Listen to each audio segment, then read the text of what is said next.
Hello and welcome to the latest podcast. I'm your host, JP John Paz. Of course, joining me, the former WCW and WWF head writer, former WCW World Heavyweight Champion, Vince Russo. Vince, welcome back. How you doing today, sir?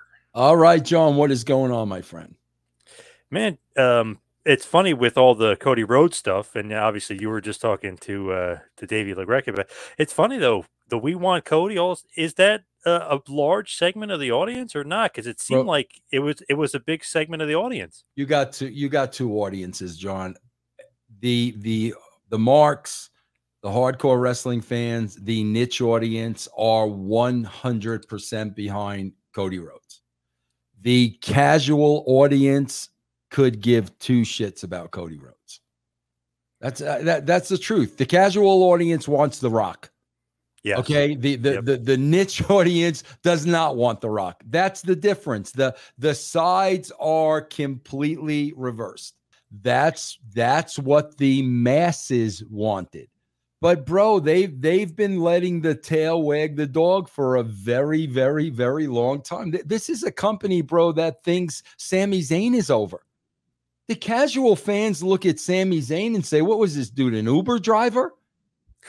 They literally, bro. Because because the hardcore marks, took in Sami Zayn, embraced Sami Zayn. They think Sami Zayn is freaking over. Meanwhile, you got the casual fans. If they watch Gunther versus Sami Zayn at WrestleMania and Zayn goes over, you got the casual fans saying, "You honestly want me to believe this?" It's two completely different audiences, bro, and they've decided to cater to an audience they already have, which makes no sense to me, John. John, you and I know with the audience they already have, as long as wrestling is in the name, as long as wrestling is on the marquee, they're going to watch. You got those people, bro. Those people ain't going anywhere. You got to go out and get the masses that are no longer watching wrestling. That's why the Attitude Era was so popular. I knew we already had the wrestling marks. They weren't going nowhere. How do we draw in the people who aren't necessarily fans of wrestling? Now, as far as today, It's funny, John, because I swear to God, John, how old are you now? 41. Yeah, you're still a young man. You're like 22. You're like 22 years younger than me. But it's funny, John, because the more I see like these people just carry on social media about wrestling and shit, bro, I'm starting to realize more and more, bro, they didn't see what we saw. No. You know what I'm saying? Like, bro, they read about Hulk Hogan and they didn't see it. When you saw Bruno and you saw Hulk and you saw all that shit, then you're looking at today and you're like, man, this really pales in comparison. But unless you saw it, you don't know, bro. You know what I'm saying? I mean, bro, I swear to God, I'll never forget, John, like, growing up with Bruno and bro on cable vision on Long Island, you would get the Monday night garden shows once a month. And bro, they had it set up. Vince Sr. had it set up so beautifully where, okay, bro, this is the night Bruno's losing the belt. Like every month you believed this is the night. And then, bro, there's Bruno. And what would happen, John, every single time? They'd make him a bloody mess. Oh my God, it's over. It's over. And then, like, just covered in blood, he would make that comeback. Bro, if you didn't see that stuff, you don't know what's good. I totally agree. People will go back. I mean, if you lived it, Hulkamania, the Hogan era, set off everything you see today. If they're profitable, Absolutely. it's because of Hogan. I mean, Absolutely. completely set it off. And then people go back and say the Attitude Era. You had to live it and watch it every week. You go to school like, oh, what happened? Yeah. This happened. Oh, I can't wait till next week. You had to live it. You can't go back and rewatch it or watch it again, or even watch it for the first time 20 years later and go, oh, I didn't like this. Or I didn't like. No. You had to have been there. Yeah. Bro, I remember I remember with the WWE with Hogan, bro. Remember out of nowhere, they pulled it out of nowhere. They booked it like in a couple of days. Remember, I think it was Tuesday night in Texas. Yep. Didn't Taker beat Hogan like out of freaking nowhere, and then like Survivor Series, he beat him, and Hogan won it back at this Tuesday in Texas. and like 5 days later, bro. That's the funny thing, John. It's like I don't even remember what year that was. It was definitely 1980 something. What no, year? 91. 19. How many years ago was that? 33. 33. Bro, I remember that from 33 years ago. I don't remember what was on Raw Monday night, bro. I know, it's pretty bad. Yeah, I agree. Yeah. I mean, it was all like, especially with Hogan, bro, like every single thing was just larger than life.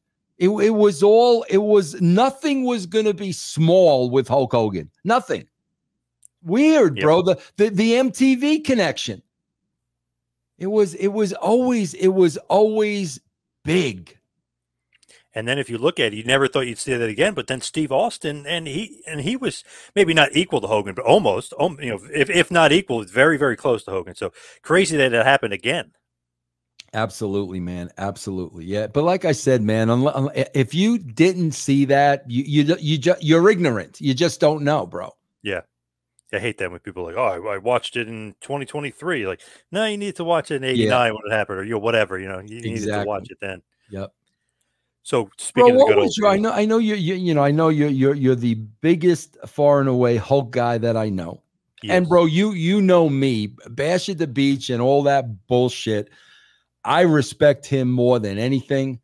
I don't have an issue with him whatsoever. I know his impact on the business. Nobody has to tell me, bro, because I lived it. So I know firsthand that he freaking took this thing alone and made it mainstream. Period. End of story. So I understand all that.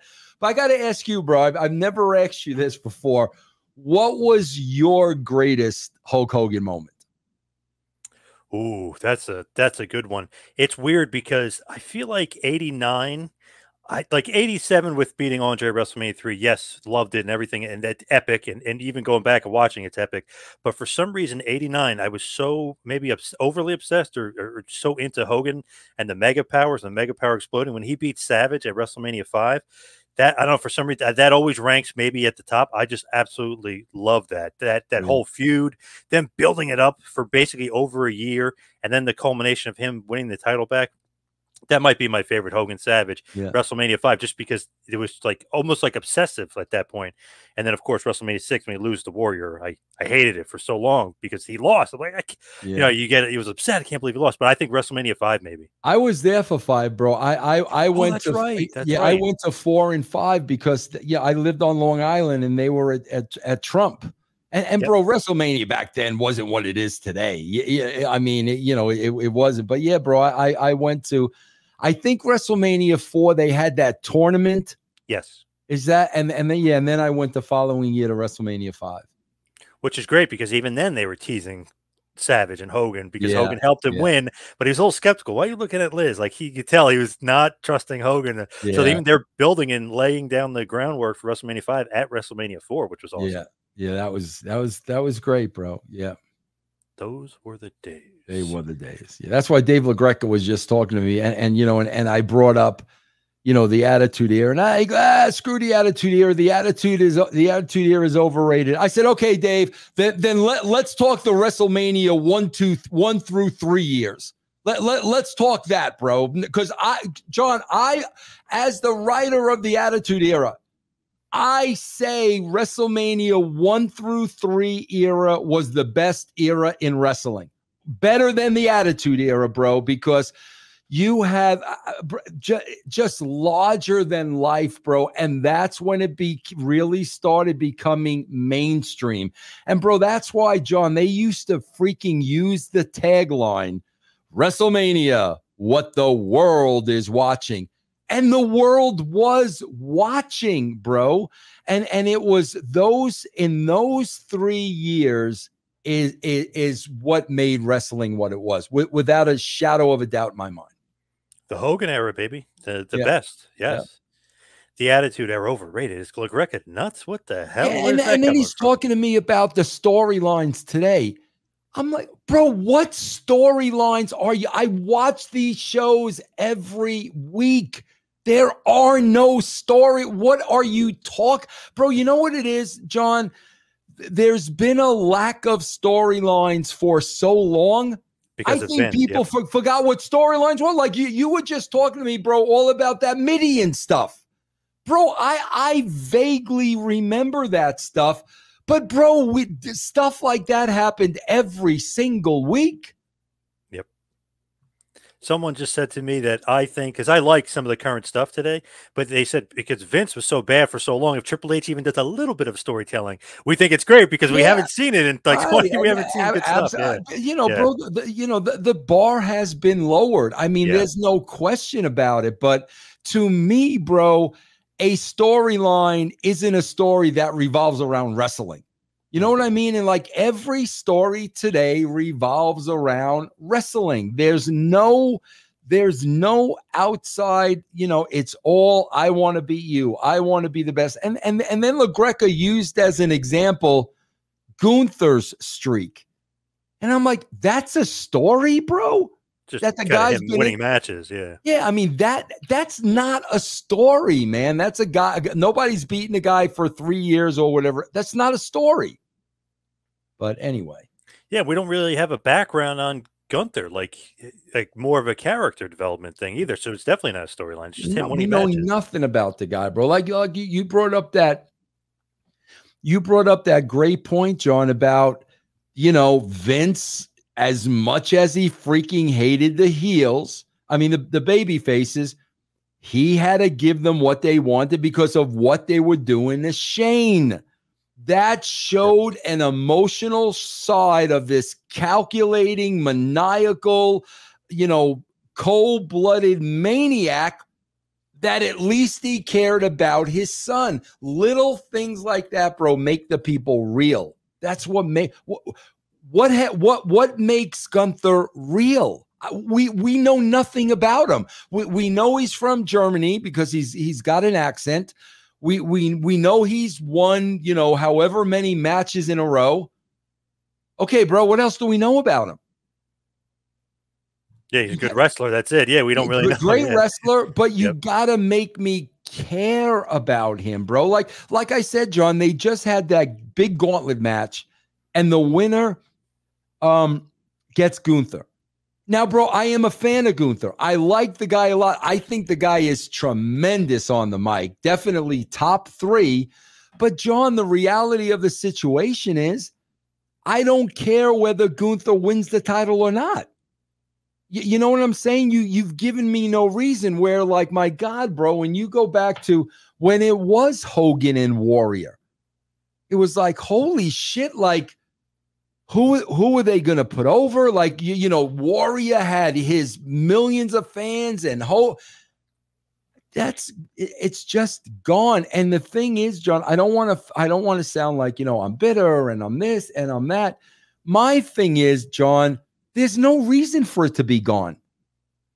You still got good television shows on television. You still got, movies and TV shows that are written well. There's no reason why you can't have that in wrestling. The problem is you don't have the right people employed to do that. That's the problem. It is interesting. And some of LaGreca's comments, interesting. Attitude overrated, great storylines. I don't know. I like some of today's wrestling, but comparing it to like old school wrestling, now kind of crossing the line there, Dave. Come on, what are you doing?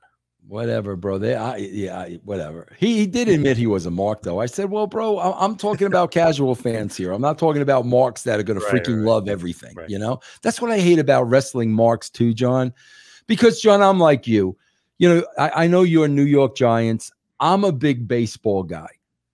And, John, we're marks for our team without a shadow of a doubt. I bleed black and orange. I know you with the Giants. But here's the difference with us, bro. When our team starts sucking, we start cutting promos, bro.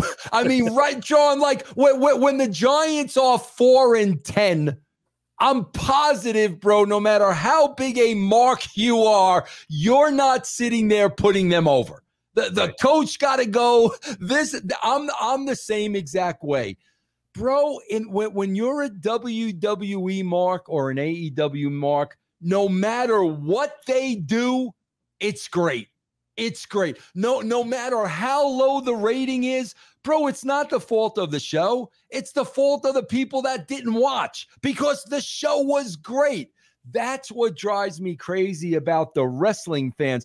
Bro, it's not going to be a home run 100% of the time. So they're going to do stuff that sucks. If they do something that sucks, say it freaking sucks. Bro, Meltzer goes on there every week making excuses every which way from Sunday why the AEW rating was low. Bro, could it have been low because the show sucked? You know what I'm saying? I mean, John, come on. Like when the ratings come in for Monday Night Football, if the ratings are low, it's because the game sucked. Yes. But they'll never say anything their company did sucked. That's what drives me crazy, bro. Yeah, that's a weird thing. That the excuse is, oh, it didn't calculate the overrun or whatever they're going to say. Always, bro. Yeah. Bro, the other day, I swear to God, I was cracking up hysterical on castrating the marks because, bro, prior to the Super Bowl, right, there was a Puppy Bowl. You know the Puppy Bowl, bro. Oh, yeah. Bro, the Puppy Bowl beat AEW in the ratings, and Meltzer was trying to make excuses, bro. Meltzer was trying to make excuses for puppies. I'm like, oh, bro, you've sunk as low as you could possibly sink, bro. Hey, my 6-year-old daughter loved the Puppy Bowl. The Puppy Bowl, man. Yeah, Puppy Bowl's over, bro. I forget. One week he said that, because of some NBA game. So I, of course, checked to see what the NBA rating was, and it was terrible. So I was like, how did a crappy NBA game like affect the, No, he brings up the NBA all the time, never mentioning what the game was. Right. Yep. Bro, it's good. It's going to depend on the game. If it's a shitty game, people ain't going to watch it. Yep. Crazy, bro. Too many excuses. It is what it is. Too many excuses. It is what it is, yeah. But let's talk about the good old days. Let's talk about let's do it. 1999, the Royal Rumble, January 24th, Anaheim, California, from the Arrowhead Pond in, of course, Anaheim, California. 14,816 people, so almost 15,000 people in attendance. The buy rate, get ready for this one, 650,000. Not a WrestleMania. This is Royal Rumble, 650,000. So that's a good number? Huge, yeah. Okay. Yep, one of the best ever for the and that's Vince in the Rumble, right? Yep. Vince and Austin 1 and 2. Yes. Yeah. Yep. I mean, come on, bro. Like, and the tagline, "No chance in hell," which Vince coined that phrase right there. You got no chance in hell. Yeah. That was great too, because not only does he coin that catchphrase, that song comes about and everything, the no chance in hell, but then on top of that, he goes, "I'm putting $100,000 bounty anybody who helps eliminate Steve Austin." Right. Right. People hate him, but he's awesome, Vince. Bro, how good was he? That's exactly what I was going to say. It's like, you can hate him all you want now, but he was one of the best characters, if not the best character. Bro, if not the best. If not, forget about like in that role. I'm talking about across the board. Who the frick was better than Vince as a performer? That's tough because Austin is awesome, but like to have Vince as the heel going up against Austin made Austin that much better. Oh man, bro, you'll never see another figure like that in wrestling. You'll never, bro, never, ever, because that was a gift from God. That's what Vince was supposed to be doing. That was it, bro. And you'll never see anything like that again. And just the way he handled himself, he would do anything. Like, remember, he peed his pants because he was scared. Then he could be really angry. That was his idea, John. Really? That was his idea. John, here, I swear to God, you would not believe this. But John, I got to tell you, bro, I produced Dixie Carter. You know, I produced Jeff Jarrett at TNA when he was the TNA champion. And bro, especially Dixie, when she was an on-screen character, John, she was such high maintenance. And you know, as owner of the company, she should have been aware of that. Like, you know, it's not about me, bro. When she was an on-air character, everything was about her. And the day of the show, bro, she would want my full attention for like the entire day. Bro, all my workings with Vince McMahon as a writer and a producer, I would get together with him one time, go over what we were doing. That was the end of it, John. No changing anything, no debating anything, not taking any of my time because he knew I got to go work with all the other talent. Bro, it was literally every show with Vince, 10 to 15 minutes. And all that really was, bro, was a prep. So he knew what things we were doing in what order. That's all it was, bro, but never changing, rewriting, nothing, bro. Perhaps without a doubt, the easiest talent I ever worked with in my career. Wow, Vince. Wow. Vince, absolutely, bro. No ego. He came to me with the pee in his own pants. I mean, the easiest talent I ever had to work with.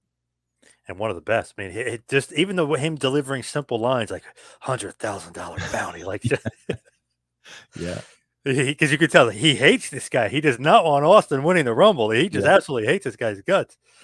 He's going to ruin the company. And then there were just so many loopholes to get him back in the fold. Like when Linda brought him back, like just when Vince thought he'd won, there was another. It was great stuff.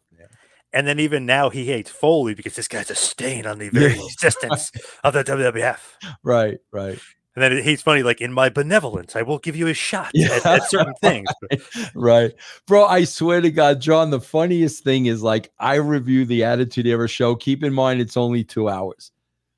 John, when I'm done reviewing that show, I've got 8 pages of notes. Wow. I do a 3-hour Raw. I'm lucky if I got a page and a half. And it was because of what you said. I got to write down so many of Vince's lines because they were freaking incredible. Bro, there is no chance in hell I could have wrote those lines. Those were 1,000% Vince. And oh my God, bro, they were just incredible, man. And even the way he delivers that, there will be no chance in hell. Right, right. And the way he says hell is like, hell. Yeah. You know, he really gets into it. We do the Master Shoot Theater, bro, and, you know, Ben does Vince, and he does that voice all the time, and it just freaking cracks me up every time, bro. Man, he was the best. He was the best. He was the best, bro. What you know, that's why, bro. I think of all this shit now, and I'm like, bro, what did you do? Right. What did you do? What a legacy and all the positive things you did for what did you do? You know, bro. That's why to me, it's like it's just so disappointing to me, bro. Because like you said, as wrestling fans, this guy was such a great performer, and oh my God, bro. So leading up, obviously, Vince gets screwed by Michaels before the corporation completely takes Michaels out of the game and beats the crap out of him.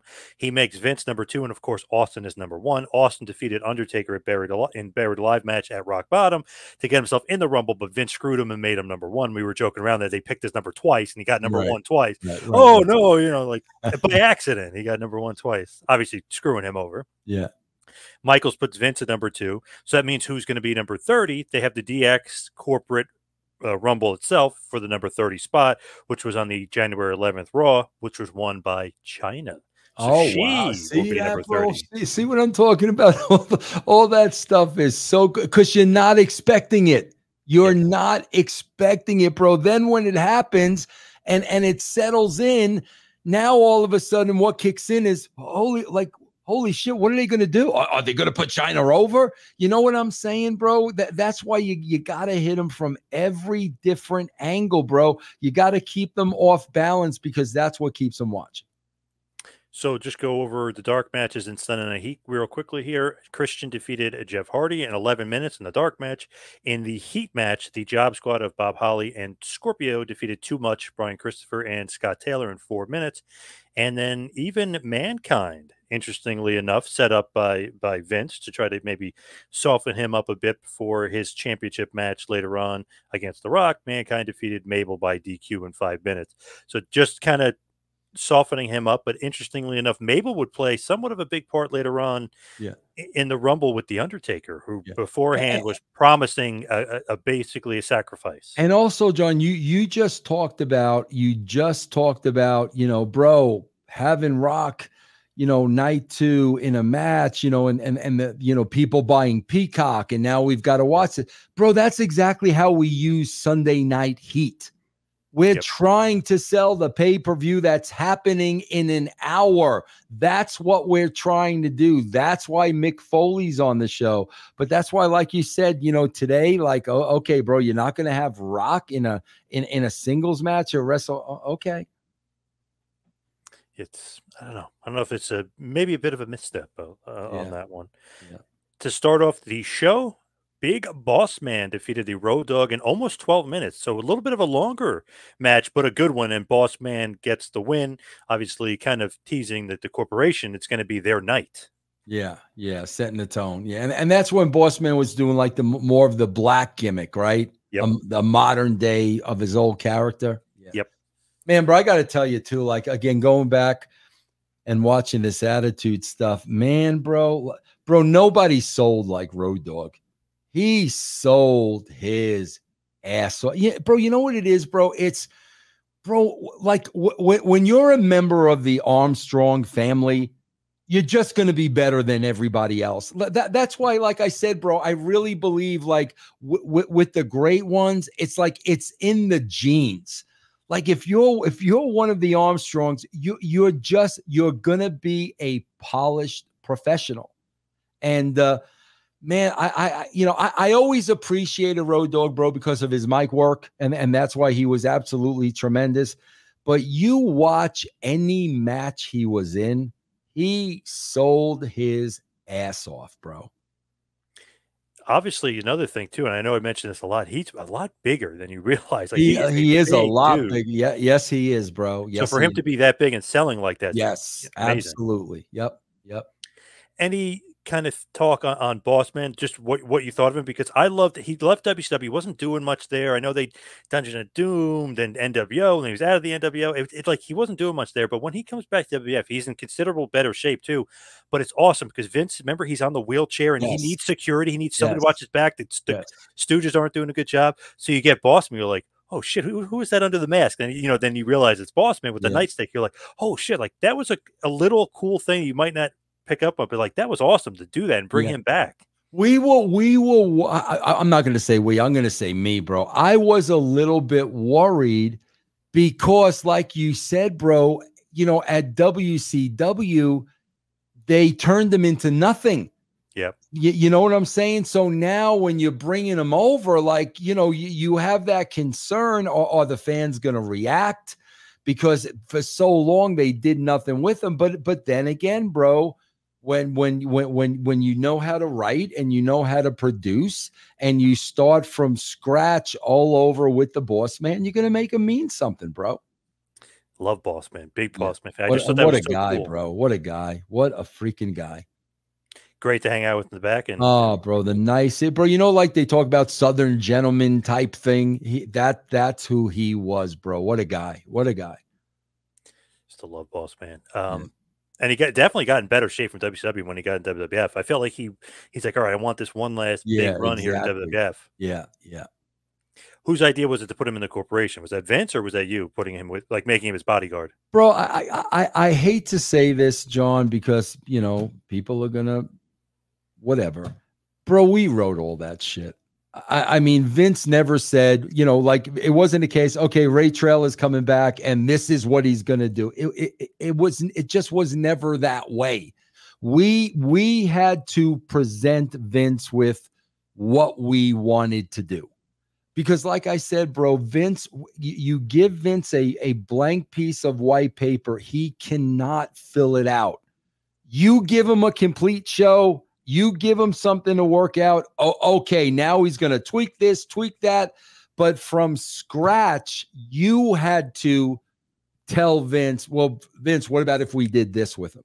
So Vince never really, gave the original idea. He always had to work off of what we presented. So basically, JR is like, "Hey, I signed Big Boss Man," and you're like, Yeah. "Okay, he's going to be with Vince. He's going to be his bodyguard." Just Yeah. makes perfect sense. Yeah. Yeah. So continuing on the theme of some dominance from the corporation here, Ken Shamrock, who's the Intercontinental Champion, defeats Billy Gunn via submission in about 14 minutes and 20 seconds to retain his Intercontinental Championship. Val Venus even tries to interfere unsuccessfully, and Shamrock still ends up getting the victory via the ankle lock. What do you think about that? I would have to think, bro. You tell me. I would have to think that was probably a really good match. It was pretty good. Maybe not as good as it could have been. I actually almost think Bossman Road Dogg was better, but it wasn't bad though at all. Yeah, I'm just saying that, bro, because you really had two pure athletes. Yeah, yep. You know what I'm saying, and I don't know, bro. Maybe I don't know. I was gonna say maybe the size of both guys, but yeah, you had two pure athletes there, man. So I would have thought that would have been a good match. So the Outlaws back-to-back matches they lose, but they're in singles matches, and it Right. seemed like 1999, especially into WrestleMania, you were definitely giving them single pushes. Like one would be Intercontinental, one would be Hardcore, and then kind of go back and forth with it. Did you want to break the Outlaws up and just have them be singles wrestlers? No, not really, bro, because they were so over as a team and so over a part of DX. We wanted to have good matches, bro. You know what I'm saying? So think about it, man. If they're in a tag match, that's one match. If you split them up, now you've got two matches. So that's what it really came down to, bro. They were both over, and we wanted to get them in matches. It does seem like obviously they're super over, so it is good, separate them. But it just seemed like maybe a little bit of a winning streak for the corporation, a bit of a losing streak here for DX. Like everything seems to be going in Vince's direction for this show, anyway. Yeah, yeah. Next up, though, changing a little bit of DX's favor here, X-Pac defeats Gangrel to retain his European Championship. The match goes 6 minutes. Good match. If it was even longer, I think it would have been even better. But good match here. X-Pac pins him and gets the win over Gangrel, retaining European Championship. Bro, I just watched the Attitude Era show on Sunday, and it was the debut of Gangrel, David Heath. Oh my God, bro, that debut, he was like vicious, and I don't remember that, but I watched this first match and I'm like, holy shit, like he was definitely on the top of his game. So I can imagine this being a really good match. Very good. I almost wish it was longer, basically, because X-Pac is great.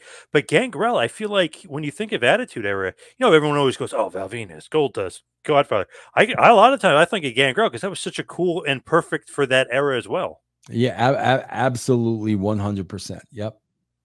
Any thought of giving him like a big push or anything like that, or it was never on the card or never on the table for him? Oh, you know what? You see, John, here's the thing. I think it's like all perception, because even at that point, bro, like David Heath was a journeyman. You know what I'm saying? He wasn't young, bro.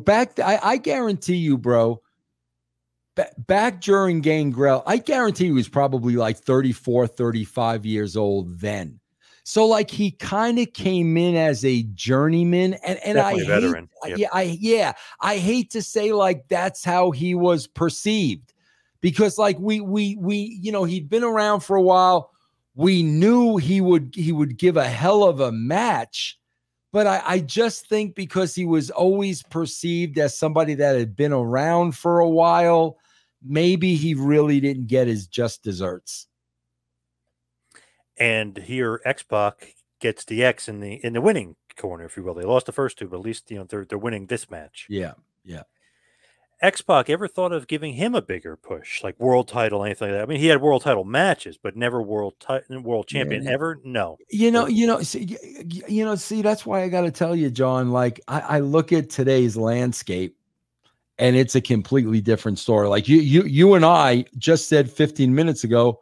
Well, who would be Roman Reigns' opponent? There's not even an opponent. The problem back then, John, was there were so many guys on top. You know what I'm saying? Like, I guarantee you today, you could put, if X-Pac were in this era, you could put him in main event title matches. But when you've got Taker and Kane and Mankind and Austin and The Rock and Triple H, I mean, bro, as good as X-Pac is, what are you, 8 in the pecking order? That was the problem, bro. There were too many people that were over. It's true. Definitely. Now, next up is Sable and Luna Vachon. It's funny, though. Shane McMahon comes out first and says Sable is unfit to wrestle. She's not going to wrestle. So really playing up, because the crowd absolutely loves Sable. Anytime she's out there, I mean, they eat her up. They want Sable on the TV. They want to see her. They want her out there. But Shane, of course, getting super heat, saying that she's not wrestling tonight. She's unfit. But she comes out and says, no, I am wrestling. And it's going to be a strap match, her versus Luna. Any thought of like what's going on here, or is that just literally just to get some huge heat on Shane? Oh yeah, just to get huge heat on Shane, just to get huge. Yeah, we always, it's funny because, like I said, going back and watching these shows now, some way or another, it's like either Vince is trying to cover up Sable, either Mark Mero is, everybody's trying to cover up Sable, because that was the heat, bro. Like, trying to cover up, that is such simple heat. But when you tried to cover her up, bro, the people would go absolutely ballistic, bro. Another little wrinkle in this, which they teased weeks before, is Tori and her debut, and it's giving Sable like a flower and stuff like that. Like, what is going on here with Tori and Sable? This is very interesting. What was going on? Like, love interest, or definitely. Is she obsessed? Yeah, definitely. Without saying it, she was definitely attracted to a Sable. But bro, I got to tell you, the one thing about this that was so tough, Luna hated Sable. Really? And bro, I don't think it was anything personal.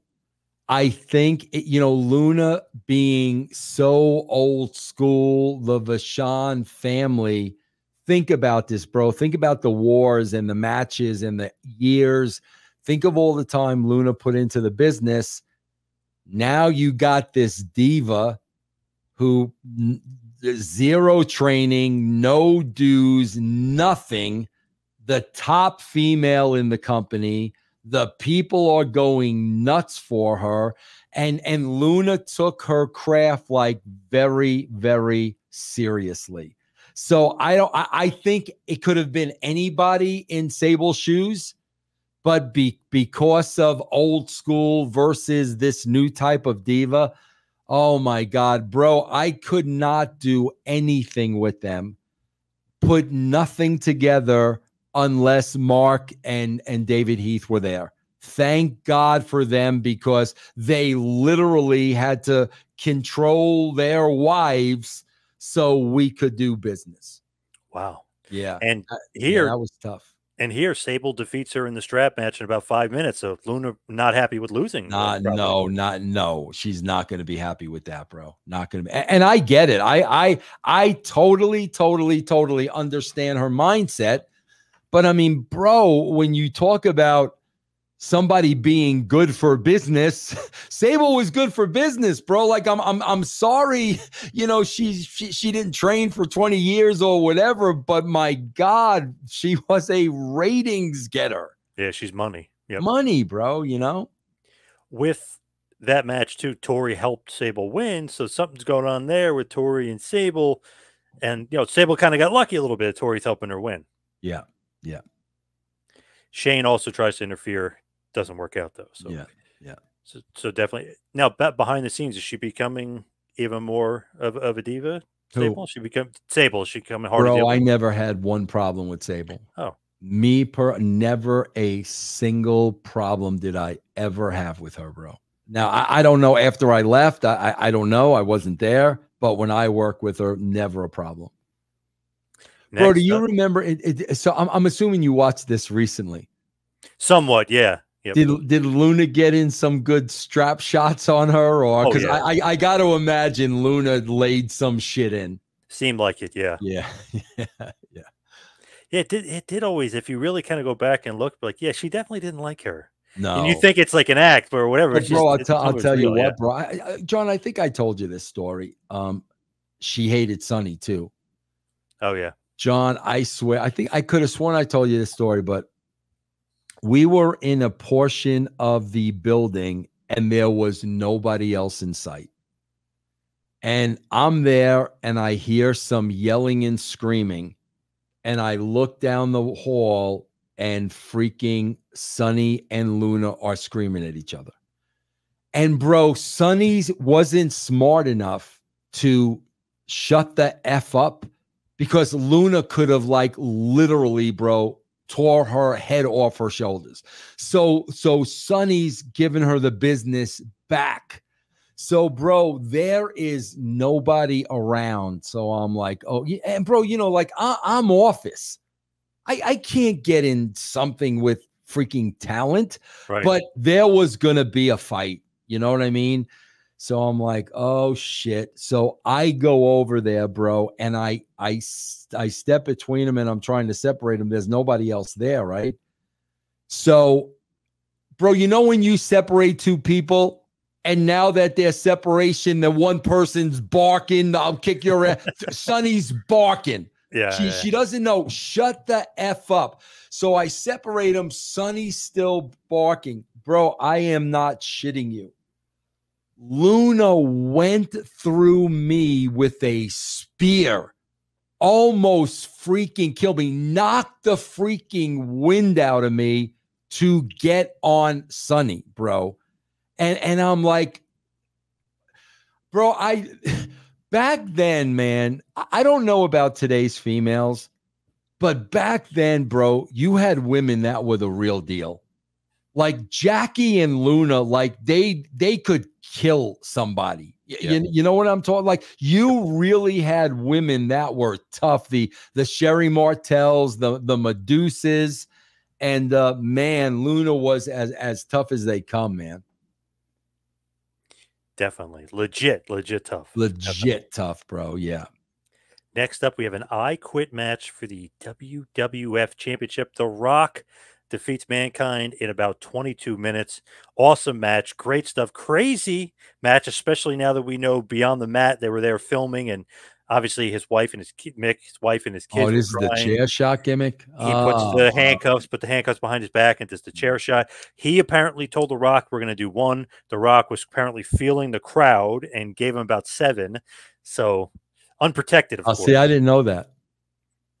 Yeah, unprotected, bro. That so was Foley brutal. was mad at The Rock because he's like, I thought we agreed on one, like one unprotected chair shot. Yeah. Rock was going off on him. Wow. Yeah, that was brutal, bro. That was brutal. Yep. Was there any sort of heat backstage, like as far as any of this, or no? Nah, bro. Bro, these guys, bro, if you know, there was an overwhelming positive response from the crowd, at the end of the day, that's all that mattered. Yeah, so they probably went back there and were ecstatic over the match. You know what I mean? But I remember, bro. I remember. I don't know if it was this match or another one, but you know, not the excessive chair shots. But I remember Mick telling me at one time he wanted to do something where, you know, his opponent was getting heat on him, like right in front of his kids. And bro, the kids weren't smartened up to the business. They were very, very, very young. And I remember saying, man, Mick, do you really, really want to do that? But, you know, because I'm telling Mick from the outside in, but it's like, that's how much he was into his craft. You know what I'm saying, bro? Like, yep. Not even really thinking like, holy shit, my kids aren't smartened up. This could affect them. This could, like, he's not even thinking that. He's thinking about the match.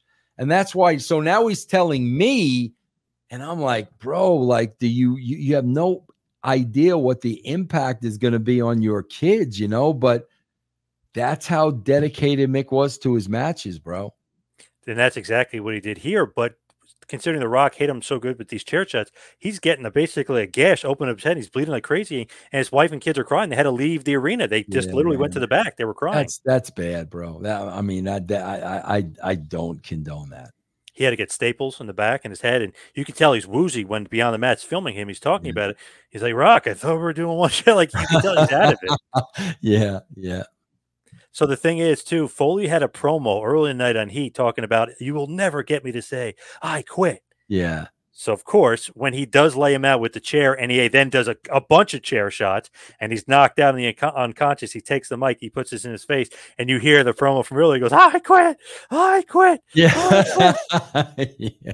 That's But pretty how good. could he quit? He was knocked out. So, obviously, The Rock one-upped him again, Yeah. which is Yeah. what he did last month, too. Yeah. Even though he lost, The Rock, well, he technically still retained the title. So, he one-upped him. So, very ingenious way because Yeah, you that's figure, how the very hell is creative. Foley ever going to lose? Ever, bro. That's very creative. Yeah. Is that your idea? Yeah. Yeah. That's great, bro. That's great stuff. I love being reminded of this stuff because, bro, we wrote so many shows. You just forget so much stuff, you know? When you look at it too, it's like there's no way Foley can say, "I quit." Rock is No. totally screwed. And And you when he would wins, you're think, shocked. and you would think, bro, they're just going to do the finish where Mick is unconscious. Right. That's Yep. that's what they're going to do. That's what you're thinking, right? Yep. Yeah. It was really cool because I was a huge Rock guy. I wanted Rock to win the title back. And I was like, oh man, he's got no chance. This is Foley's match. It's, you know what I Yeah. mean? Yeah. I quit. Rock's kind of a wimp, and Yeah. Foley's the toughest guy in the roster. It's like, what? How is he going to win? And then again, great creative. Rock ends up winning by screw job. Yeah. Yeah. So, And I didn't even think about it because the promo and, earlier, I listened to it. and again, that's the thing, John, because every time we're booking, what are we trying to do? We're trying to protect everybody. Yep. So Mick is totally protected in the way he lost this match. He got screwed again by this corporate guy who was protected by Vince. Yep. Great match, though. Great match. I know it's a little violent, a little bloody. Yeah, I would definitely have a hard time going back and watching that. Then we have the Royal Rumble match itself. Won't go through everything and all the stuff's going on, but obviously the whole match, Austin is number one and McMahon's number two. That's the storyline literally from beginning to end of the whole match. They leave the arena, Austin is back in an ambulance. You know what I mean? They go back, but everything is surrounded. Do you like that, having the whole match surrounded by them? Yeah. I think, bro, that's what the people wanted to see. I mean, come on, bro. People that paid for that and the way that was set up, I think that's what they wanted to see. Undertaker's not in the match, but he did promise a sacrifice, and Mabel, who was number 11 in the match, gets eliminated by Bradshaw, Farouk, and Mideon now of the Ministry of Darkness. And with Undertaker, they basically take him, they sacrifice him, and the next day you find out he's Viscera. Yeah. So that was all a part of making the Ministry of Darkness this big faction. Do you like that, having a storyline in the Rumble match and stuff like that? Definitely. Bro, and again, this is something that's different today. The pay-per-views were part of the storyline, bro. It continued. It was written just like the television show, bro. So the pay-per-view was part of these storylines. That doesn't happen today. And it's interesting with Mabel. He gets in there and he knocks out Blackman, Severn, Tiger Ali Singh, the Blue Meanie. He knocks out a bunch of people before the Ministry does that. So it's like, wow, they took him out after he took all those other guys out. Yeah, and they could have been watching him to see how impressive he was, and okay, that's the guy we want. Yep. Yeah. So just quickly, I'll go over this: Austin, McMahon, Golga, Draws, Edge, Gilbert, Blackman, Severn, Tiger Ali Singh, Blue Meanie, Mabel, Road Dogg, Gangrel, Kurgan, Al Snow, Goldust, Godfather, Kane, Shamrock, Billy Gunn, Test, Boss Man, Triple H, Val Venus, X-Pac, Mark Henry, Jeff Jarrett, D'Lo Brown, Owen Hart, and number 30 was China. So that's the order of the elimination. The final four, of course, was Boss Man, Vince, Austin, and then you throw D'Lo Brown in, and then Boss Man eliminates D'Lo Brown. So it's Boss Man, Vince, and Austin are like the last three. So he's got it. So Vince has his backup, bro. He's got his main man in there. So the rest is smooth sailing. Yep. Right. except Boss Man then gets eliminated. So it's Vince and Austin one-on-one. And like at this point, you're like, Bro, wow, Austin did it. so Austin eliminates Boss Man, the people probably went berserk, right? Because it's over. You know what I mean? They're Oh God, yeah. like in your mind, you're thinking, okay, McMahon is dead. Right. He has See now, no bro, chance I have one-on-one. as you're telling me this, I have no idea what happens. It's great though, because guess who comes out? The Rock. Vince said $100,000 bounty if somebody helps, eliminate all. So The Rock comes out. He's teasing with the title. Austin gets distracted. Vince eliminates Austin. Vince is the winner of the Royal Rumble and going to WrestleMania 15 to face The Rock. That's tremendous. I remember, bro, the big thing about this, and I'm sure Larry, if Larry wants to talk about this on the next show. Yep. The big thing about this was, bro, we wanted Vince to go over. But then we had to figure out there's no way Vince is going to WrestleMania. Yeah. You know what I'm saying? Like, yeah. There's no way in the world. And that was the hang up. Like, we definitely wanted Vince to go over in the Royal Rumble, shock everybody. Holy shit. But we had to figure out a way to get him out of WrestleMania. And I don't even remember how we did it. I don't remember what we did, but I remember like that was Vince's pushback. Like, I'll go over, but how are we getting me out of WrestleMania? So basically what happens is The Rock comes out the next night on Raw, whatever, and Vince is like, I got a couple gifts for you. The $100,000, since you helped me eliminate Austin, you get the bounty here. Yep. And he goes, and I'm relinquishing my championship match at WrestleMania. He goes, so you can remain the champion. Yeah. Thank you, Rock. So he's like, you don't even have to wrestle at WrestleMania. Yeah, like basically giving The Rock like a pedestal. Yeah. You know? Yeah. Man, I bet you though, see, John, looking back, like, man, I bet you it would have been even more interesting television if we didn't do that right away. You know what I'm saying? Like, if we really made people believe Vince McMahon is going to main event WrestleMania, if we would have done that for 3 weeks, bro, we probably could have done a lot of interesting stuff. I feel like it would have built the heat up even more. But I guess maybe he thought people would have been turned off by it. I think it would have been great. Yeah, no, bro. You know why, bro? Out of respect for the boys. That's why, bro. I always get to this day, bro, with the WCW title. Bro, I won the title because I got speared through a cage. On the very next show, I relinquished the title, just like Vince did here. You're doing that out of respect for the boys. You want to do it, bro, because it's great story. It's a great moment, bro. It's a great story. But again, bro, this title belongs to the boys. So you can do that, but then you immediately want to give it back. And that's why we did it the next night. And when you look at it, too, the corporation, Boss Man won, Shamrock won, The Rock is the champion again, and Vince won. So basically a clean sweep. So everything looks like heel-oriented. Vince is in control. Back on top, bro. Back on top. Back on top. Yep. I love that. And obviously it's going to swing because Foley's going to get another shot at The Rock, which is not good for The Rock. Then Austin is going to have to fight Vince for the shot at WrestleMania at St. Valentine's Day Massacre. Vince has a little I remember trick up his sleeve named Paul White, actually. Big trick. That's the big bump off the cage, though, by Vince, right? Yes. Yeah, I remember that. Yep. So a lot of interesting stuff. Would you give this show some thumbs up? Just as far as great storyline? Yeah, I think so, bro. Like I said, just with those 2 last matches alone.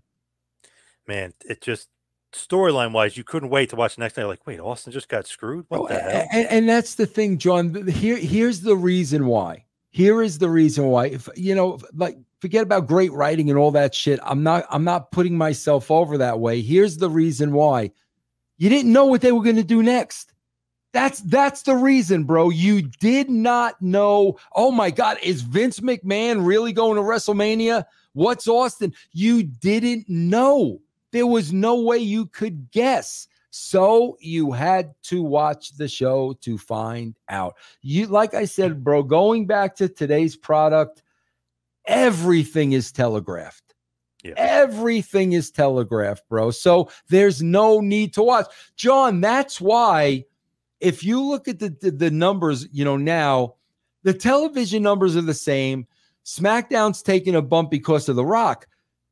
Meanwhile, John, these social media numbers are through the roof. Why? Because they're watching a Raw recap on freaking YouTube. There's no need to sit through a 3-hour show. We'll just watch this 15-minute recap to get brought up to speed. That's why their social media numbers are huge, because nobody's sitting through the show. Or you just do what I do sometimes. I'm watching a movie or I'm watching football or something, and I'll just put on Twitter, and WWE has 2-minute clips. This is what happened with the Cody Rhodes and Seth or whatever. Yeah, it's not must-see TV, bro. It's true. Back then it was. You had to watch it. Yep.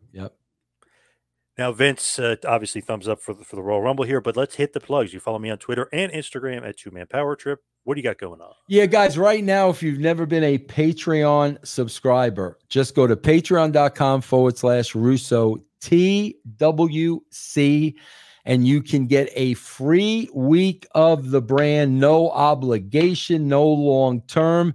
It's the opportunity to try us out for a week. Patreon.com/Russo TWC. Nice. Thank you to Vince. Thank you, everybody out there, for listening. We'll see you right back here next time. Have a good one, folks.